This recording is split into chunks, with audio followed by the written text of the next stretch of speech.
Ian Paisley positioned himself as the voice of hardline unionism. We say never, never, never, never.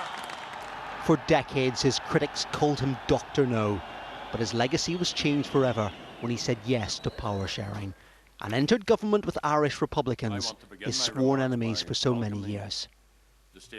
Ian Richard Kyle Paisley was the son of a Baptist minister, and he was preaching himself by the time he was a teenager, his passion obvious in both the pulpit and in politics. He was a man always sure in his own beliefs, creating the Free Presbyterian Church and his own political party. The Democratic Unionists opposed attempts at power sharing in Northern Ireland in the 1970s. Make your mark and make it tell. And in the wake of its failure, Ian Paisley was to have success at the ballot box. Opponents saw him as a bigot and a troublemaker. They said he flirted with the extremes of loyalism and he lent his support to the shadowy group Ulster Resistance. Paisley became a brand name for a fight against Irish republicanism.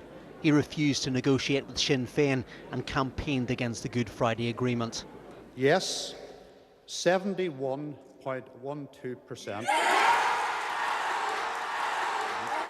The public may have said yes, but for almost a decade, Ian Paisley and the DUP continued to say no.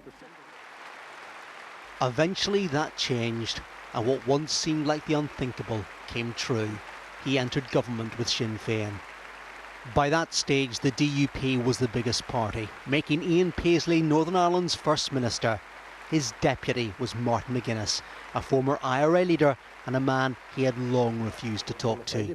Yet they built such a strong working relationship that they became known as the Chuckle Brothers. No change. If you had told me 40 years ago I would have attained to where I did attain, I would have laughed at you.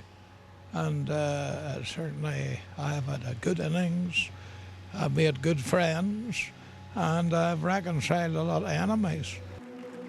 In death, as in life, Ian Paisley will divide opinion. But he was, in his own unique style, a preacher, a protester, and a peacemaker.